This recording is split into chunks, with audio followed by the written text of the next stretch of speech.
The paper grocery bag splits before I understand what I am seeing. A jar tumbles, shatters on my kitchen tile, and a fan of red sauce spreads across the white floor in a neat arc. For 3 long beats, I just stand there in the doorway, with my keys still hanging from the lanyard, watching the stain bloom like a warning flare. My mother is inside my house, so is my sister. Elaine has my sofa dragged at an angle that makes the room feel crooked. Vanessa stands in this hallway with a measuring tape stretched between her hands, calling out numbers to no one in particular. They look perfectly at home. They look like they belong. They do not. "What are you doing here?" I ask. And I hear how thin my voice sounds. "This is my cottage. I did not give you the address. I did not give you a key."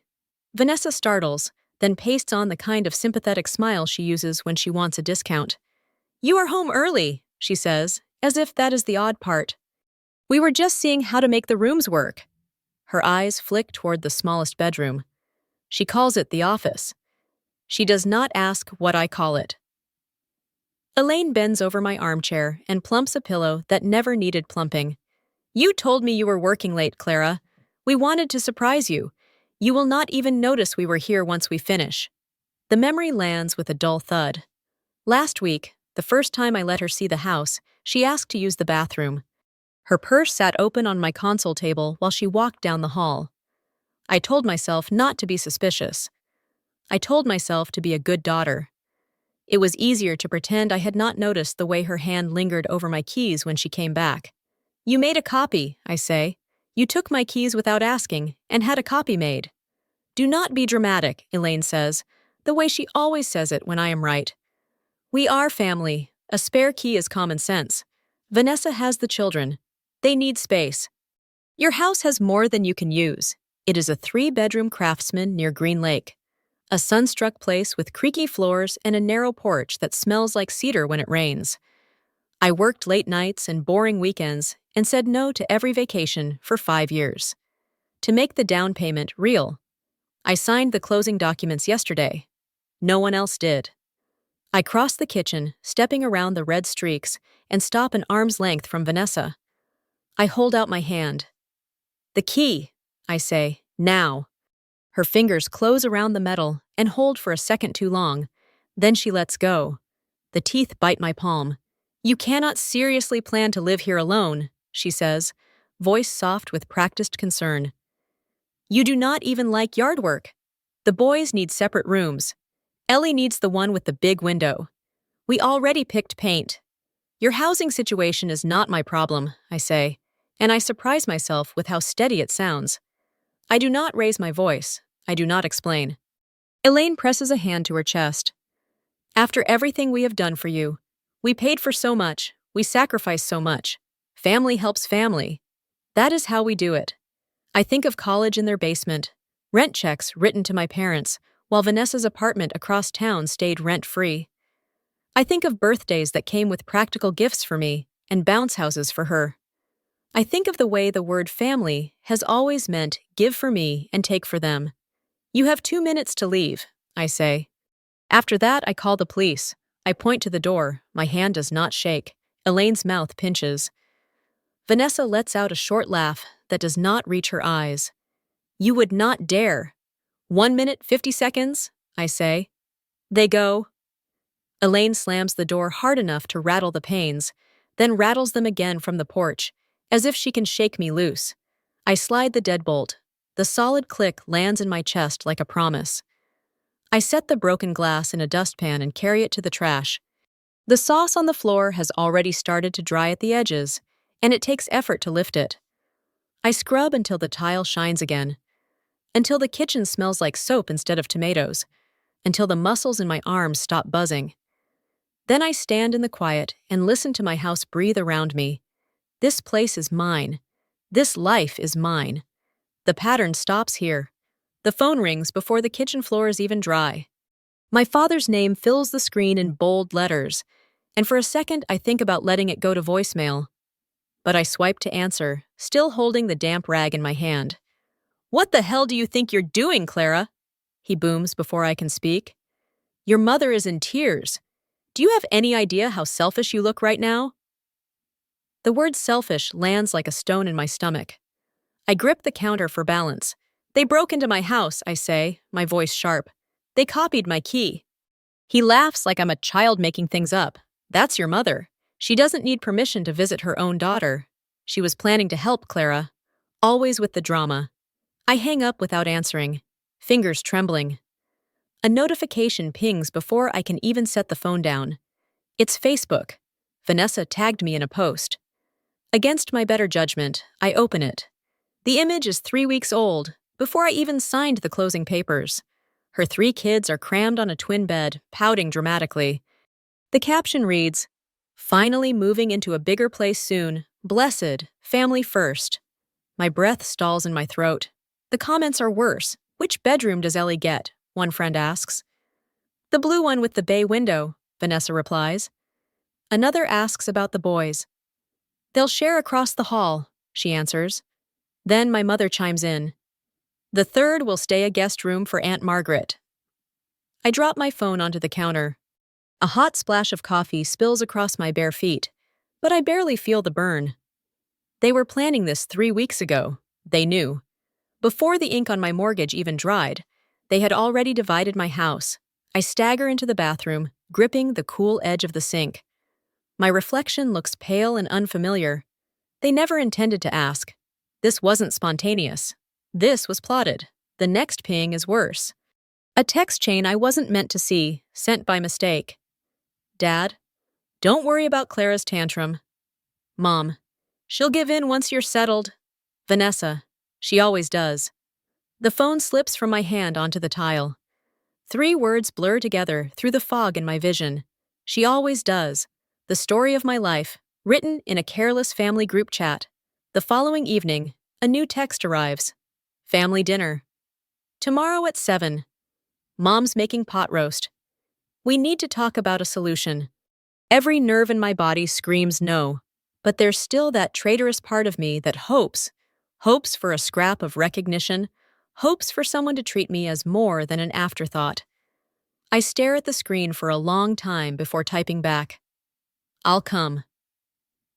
As the message sends, the hollow pit in my chest deepens. I already know what tomorrow will bring.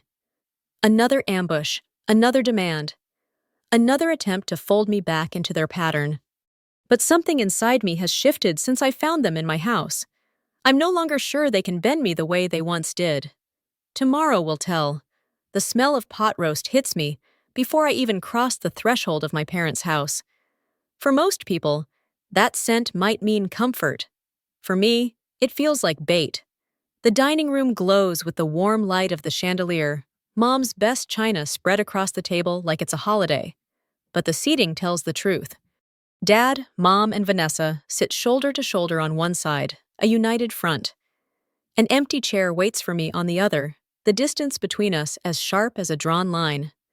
Clara, Mom says with a smile that doesn't reach her eyes. We're so glad you came. I slide into the lone chair, every muscle stiff.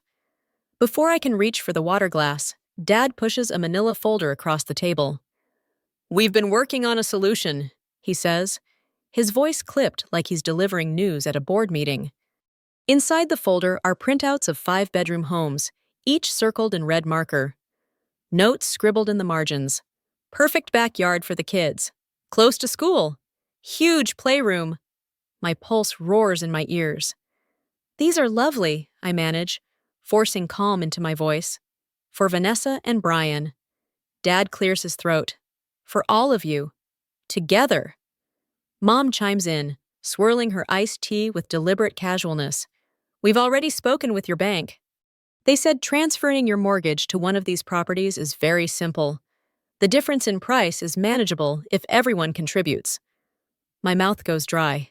You contacted my bank? Without me? Just preliminary discussions. Mom waves a hand, as if she's swatting away a fly. Nothing to get worked up about. Vanessa leans forward, her tone syrupy. Of course, some of your furniture won't fit. But that's fine. We can sell the extras. The boys' bunk beds will need that space anyway. The front door opens, and Brian strolls in late, smelling of gasoline and cologne. He kisses Vanessa on the temple, then looks straight at Dad. I was thinking about the garage. The left side is better for my truck. Clara can park on the street. The casual entitlement makes my hands curl into fists beneath the table. They're carving up my life like it's a pie they already baked. Dad turns to me, his face settling into that old expression of authority, the one that silenced me as a child. Clara, refusing to help shows you don't really care about family. Mom reaches across the table, fingertips stopping just short of my hand. Think about your nieces and nephew. Children remember who was there for them. Vanessa narrows her eyes.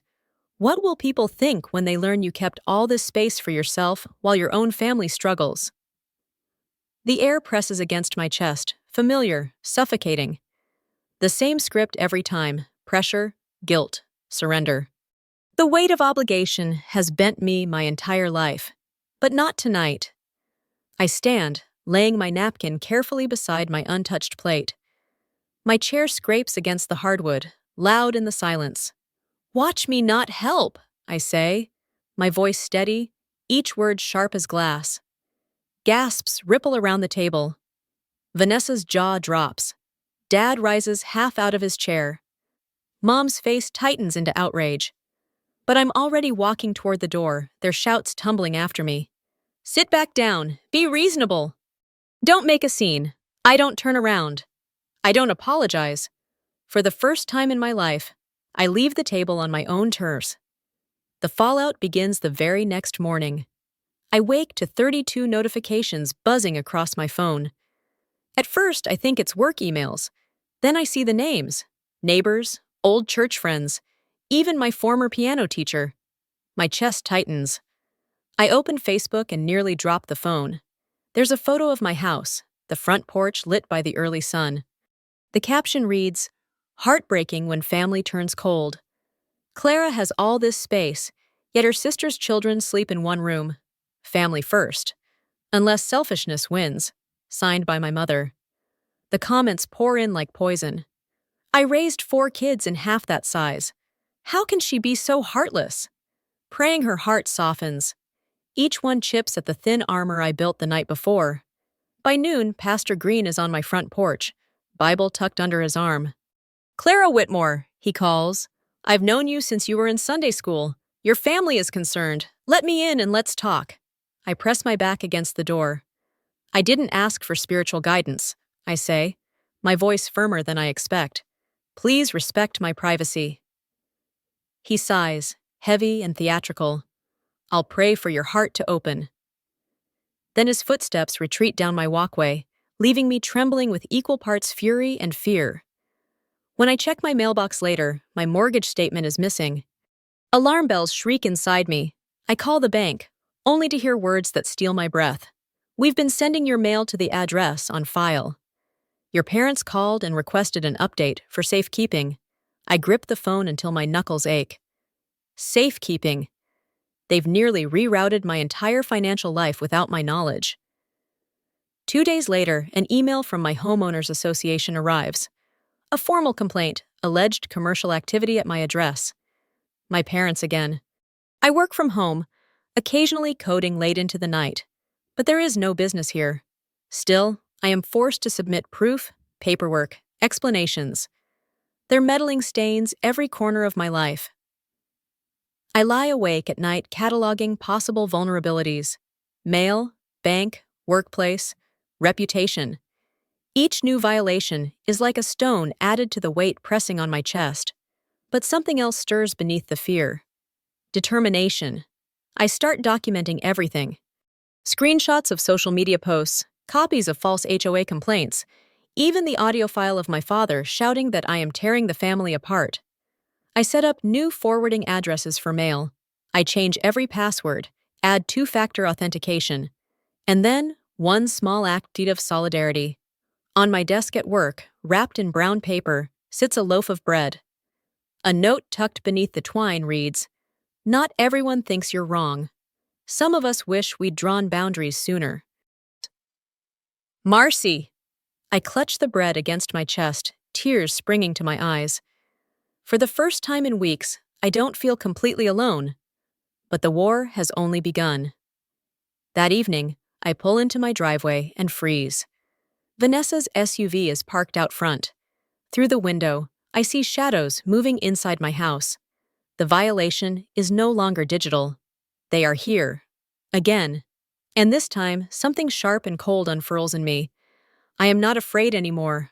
I am furious. I don't even shut off the engine. My hand goes straight for my phone. The sight of Vanessa's SUV parked in my driveway makes my blood pulse in my ears, but the shadows moving inside my house ignite something colder. This isn't desperation anymore. It's invasion. I dial 911 with steady fingers. The dispatcher's calm voice grounds me as I explain. My family has broken into my home. I did not give them permission.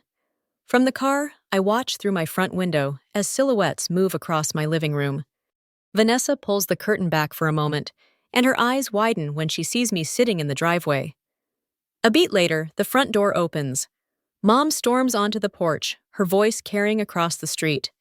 "Clara, how could you? Calling the police on your own mother? What will the neighbors think?"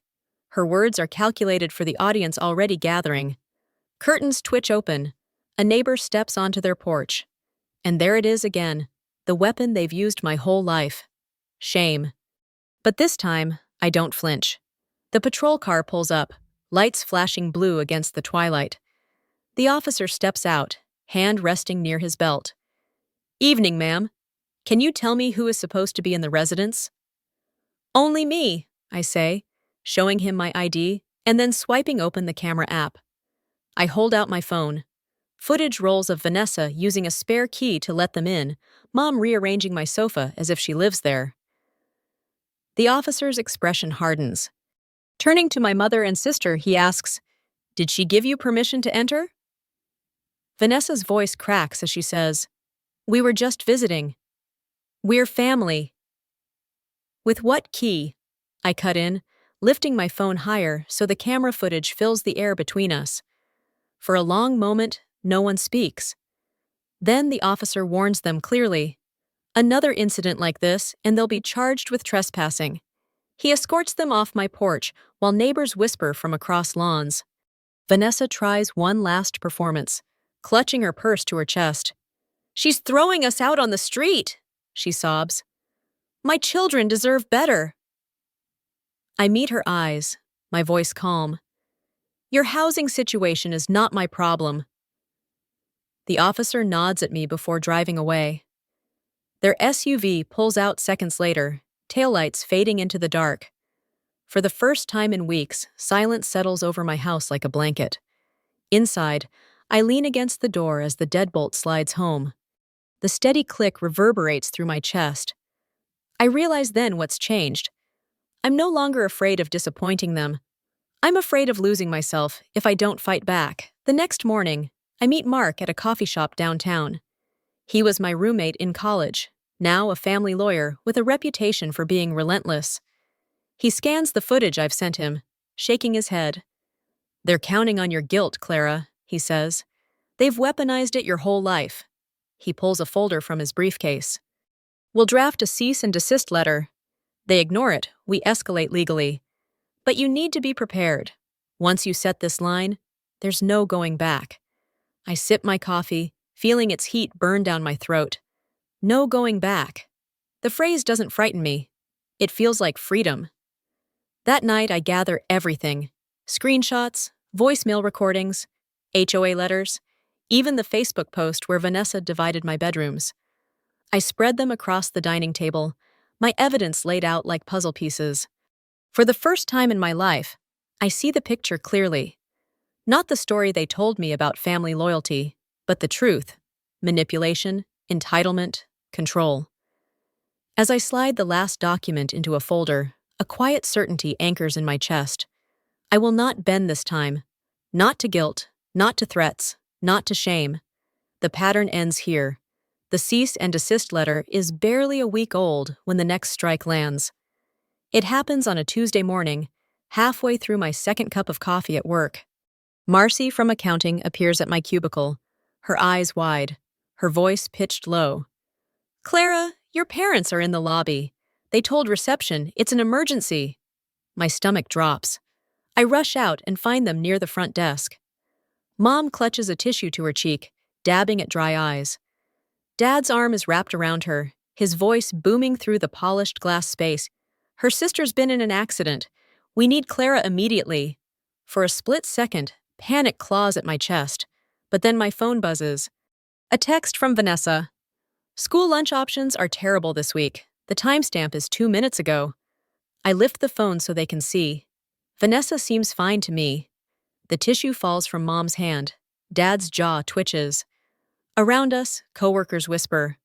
My boss steps into view, arms crossed. Clara, is everything all right? I raise my voice just enough for the room to hear. My family appears to be lying about a medical emergency to disrupt my workday. I'm sorry for the disturbance. The receptionist blinks, then looks at my parents with new suspicion. Security is called. They leave with forced smiles, muttering about misunderstandings. But I see the rage boiling beneath their faces. That night, I discover the next move. Vanessa has launched a GoFundMe titled Housing Crisis, Help My Children Have a Home. My photo fills the top of the page, my house looming behind me. The description paints me as a cruel sister who hoards space while children suffer. Donations tick upward. My hands shake, but not with fear, this time with fury. I fire off a report to the platform's legal department, citing unauthorized use of my image. By morning, the campaign is gone. The victory is brief. A voicemail from Dad waits on my phone, his voice ragged with rage. You ungrateful little fool, do you know what you've done? We had it all planned. We were going to move in whether you liked it or not, and now you've embarrassed your mother in front of everyone. I replay it twice, then save it to my evidence folder. The mask has slipped. They're not asking anymore. They're confessing. Days blur into nights. My inbox fills with vague threats from numbers I don't recognize. Anonymous posts appear on local forums about my coldness, but the more they push, the less it shakes me. Then, a letter arrives on my desk at work. Denver, the letterhead reads. A new branch of my company is opening there, and they want me as project lead. The offer glows from the page. Higher salary, new city, a chance at breathing room. I sit at my desk long after everyone else has gone home, the letter trembling in my hands. Is moving away letting them win? Or is it the freedom I've been fighting for all along? I don't have the answer yet, but for the first time, I feel like the choice might finally be mine. The knock comes on a gray Saturday morning. When I open the door, my mother stands on the porch with a cherry pie balanced in her hands. The smell hits me first. Vanessa's favorite, not mine. It's your favorite, Mom says too quickly, stepping past me before I invite her in. Her eyes flick to the blinking red light of my security camera, and for once she looks uneasy. She sets the pie on the counter, then pulls a glossy folder from her oversized purse. We've been thinking, she begins, her tone rehearsed, and we've come up with a perfect compromise. I fold my arms. I wasn't aware we were negotiating. She slides the pages toward me. Photos of sprawling 5-bedroom homes gleam under the kitchen lights. We toured 3 already, plenty of space. You'd get the master suite, of course. We'll all move in together. Your sister, the kids, Brian. There's even a mother-in-law suite. The calm in my voice surprises even me. You toured houses in my name? Mom waves a hand. The realtor was very accommodating. We had to move quickly. Another family is looking in that neighborhood. Her tone sharpens. Listen, Clara, if you're going to be difficult, we can contest ownership. You couldn't have afforded this house without family help. The words hit like a slap. Family help? My mind flashes to the rent checks I wrote every month in college, while Vanessa lived rent-free across town. To the student loans I'm still paying while hers were covered without question. I leave the room without replying. When I return, I carry a thick manila folder. I spread its contents across the counter. Receipts, bank statements, birthday ledgers that show a lifetime of imbalance. I hold up my phone and tap the screen. Footage fills the silence. 17 separate attempts of her and Vanessa trying keys in my door, even bringing a locksmith once. This isn't family help, I say evenly. This is exploitation. Her face drains of color. For once, Elaine Whitmore has no script. 3 days later, The so-called family meeting takes place at my parents' house. I arrive with the same folder tucked under my arm. The living room is packed. My aunt, my cousins, even my grandmother's old Buick sits in the driveway. It's clear they've assembled an audience for my capitulation. "There she is," Dad announces, rising with a politician's smile. We were just about to explain the solution to everyone. "Actually," I interrupt, my voice carrying across the room, "I have an announcement first." I place a sheet on the coffee table, a real estate listing of my Craftsman home, marked with a bold red for sale banner. "My house goes on the market Monday," I say. "I've accepted a position with my company's Denver branch. I'm moving next month." The silence is broken by Vanessa's shriek. "But what about us? Where are we supposed to go?" "The same place you've always lived," I answer calmly. "The same place you'd still be if you hadn't tried to take what's mine." Dad's face reddens. "This is how you abandon your family? After everything we've done for you?" I slide copies of my documentation across the table to my grandmother and aunt. "Here's a record of what you've actually done. Different rules for different daughters, different expectations, different love." Gasps ripple as papers change hands. My aunt's voice rises, trembling with outrage. "You made her pay rent while funding Vanessa's apartment? You told us you were being fair." "It built character," Dad snaps, but his confidence falters. "You should also see the footage," I add, voice steady. "Them breaking into my house, calling my mortgage company pretending to be me, setting up a GoFundMe with my photo." Grandmother covers her mouth. The room fills with murmurs. My parents' silence is answer enough. For the first time in my life, the family mythology cracks in front of witnesses. And for the first time, I don't feel small in that room. I feel free. The house sells faster than I expect. My realtor calls just 3 days after the meeting. "We already have a cash offer, $20,000 over asking, with a 30-day close." I don't even hesitate. "Take it," I say. My voice doesn't tremble. Word spreads quickly. By the following week, I hear whispers that my parents are already pressuring my cousin Thomas to let Vanessa's family use his guest house. The cycle continues, but without me in it. When I pack the last box into the moving truck, I pause on the porch. For months, this house was supposed to represent freedom, and in a twisted way, it did. It showed me how far my family was willing to go. It forced me to finally draw the line. I shut the door behind me with no regret. Denver is different. The air is thinner, the mountains loom on the horizon, and my mornings begin with light streaming through wide, uncluttered windows. My new job consumes my focus, but in a way that excites me. Colleagues respect my boundaries without question. For the first time, I don't feel like I have to shrink myself to fit someone else's version of family. 1 year later, my living room buzzes with laughter. Friends crowd around the table, balancing plates of food. Elaine from work brings an apple pie, my request, not a hand-me-down tradition. Marcy sets fresh bread on the counter. My neighbor Sophia pours wine. "To Clara," someone says, lifting a glass. I raise mine too, smiling. "To building homes, not just houses, and to the family we choose." The toast lingers warm in my chest. Around me, no one has an agenda.